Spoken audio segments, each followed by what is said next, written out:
If fear wasn't making the decision for you, what would you intentionally create next? This question is one of my favorites because fear is something that we actually are subconsciously addicted to. We're addicted to it in our relationships, we're addicted to it in our work life, we're addicted to it in our friendships, we're addicted to it in the risks that we're willing to take to create our dreams and make them a reality, to move towards something new versus repeat the old. And so we often are afraid of something our system doesn't recognize. We're afraid of the newness, even though we crave it. And so we wonder why we feel stuck in the same patterns, but it's because we are addicted to the fear of the discomfort that could come up with something that our system just doesn't yet know.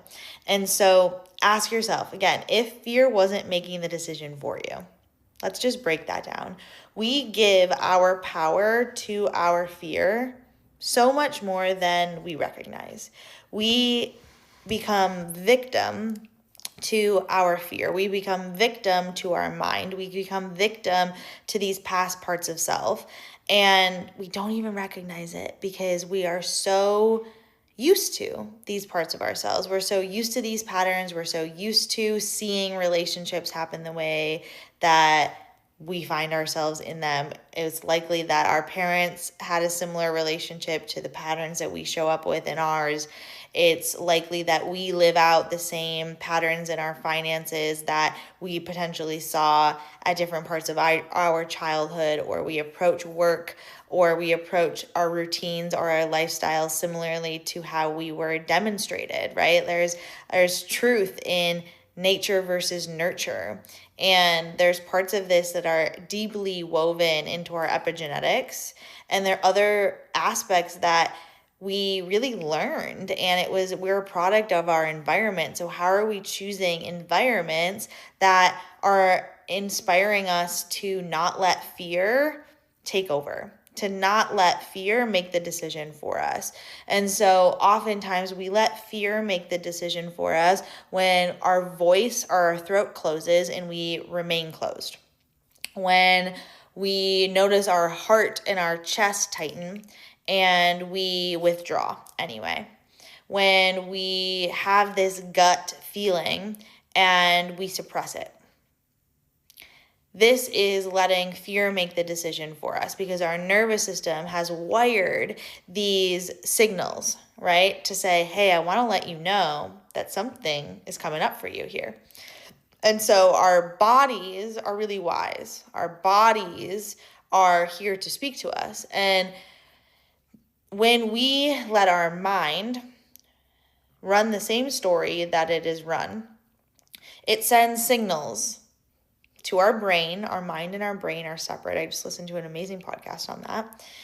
Our mind runs these stories and it tells our brain what to do. And so our brain is then running shows that keep us in old trauma patterns, that make our bodies feel like we're actually in the trauma now, even years later. And this could be big T trauma, little t trauma, it doesn't matter. It is a sign that we keep our system running on repeat. And we don't even realize it sometimes. And so what would you intentionally create? What kind of relationship would you be in? What kind of version of yourself would you be if you didn't give in to cognitive dissonance, right? Cognitive dissonance meaning if you were showing up as the version of you where this fear wasn't taking hold, if you weren't giving that fear power, how would you be showing up? Not putting the power in life changing externally. And when life changes externally, then I can show up as that version that's abundant. Then I can show up as that version that's confident. Then I can show up as that version that is free. Then I can spend money on that thing. Then I can have friends like that. Then I will be loved. Then I will fill in the blank. Instead, what if you close the gap between where you are now and where you want to be, or how you feel now and how you think your feeling would change if your external life shifted? And what if you could close that gap and just start feeling and showing up as the version of you that intentionally creates or has already intentionally created everything that you want to create in your life? because you are that.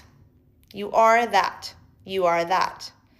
And so often we say, I'm not that yet. And when we say, I'm not that yet, we create a gap between where we are and where we want to be. And so if I can own, sometimes I want to shut down, sometimes I want to run away, sometimes I want to cling, sometimes I want to control, right? Anxious, avoidant patterning in my nervous system, right? Both. I can experience both. You probably can also experience both depending on what's in front of you. And if I show up as the version of myself that says, I'm secure, if I'm choosing secure attachment in the way I'm intentionally creating my life, it means this: I'm willing to get underneath my own nervous system patterning of wanting to run away or wanting to cling or wanting to control or wanting to withdraw or wanting to run away. Whatever your patterning is, the way that you might want to get addicted to a thing or numb or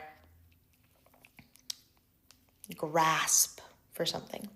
If I get underneath my patterning, and so ask yourself, if I get underneath this patterning and I surrender fully into the desire to just let this pattern take hold, if I surrendered into that, if I surrendered into what is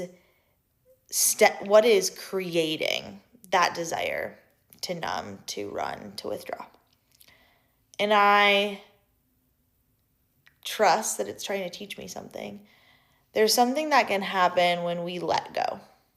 When we let go of trying to control our nervous system's emotional patterning. When I stop reacting, I stop responding, and I allow the emotion, I allow the fear to not make the decision for me, but to sit in the fear. When I can sit in the fear, I can float. And I have an amazing book that I read of daily meditations. And today, something kind of along this line was being talked about of oftentimes we kind of just allow ourselves to sink in the depths and the weight of life.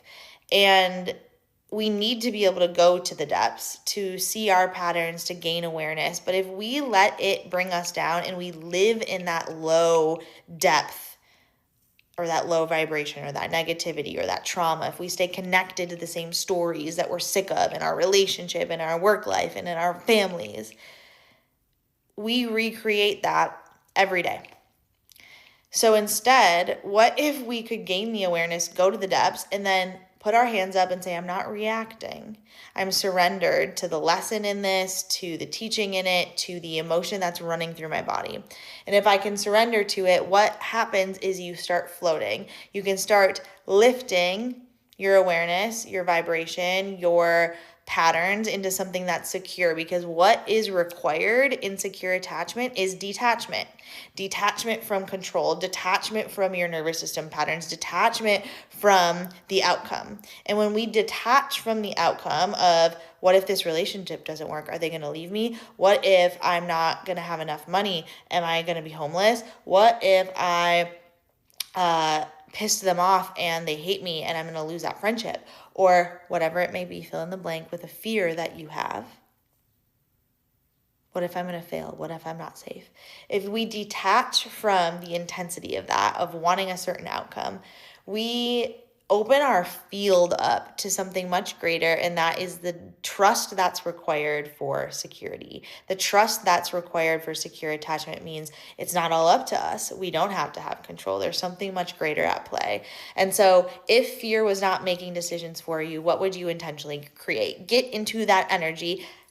Ditch the cognitive dissonance and start showing up as the person that's already intentionally created what you want to create, and create it.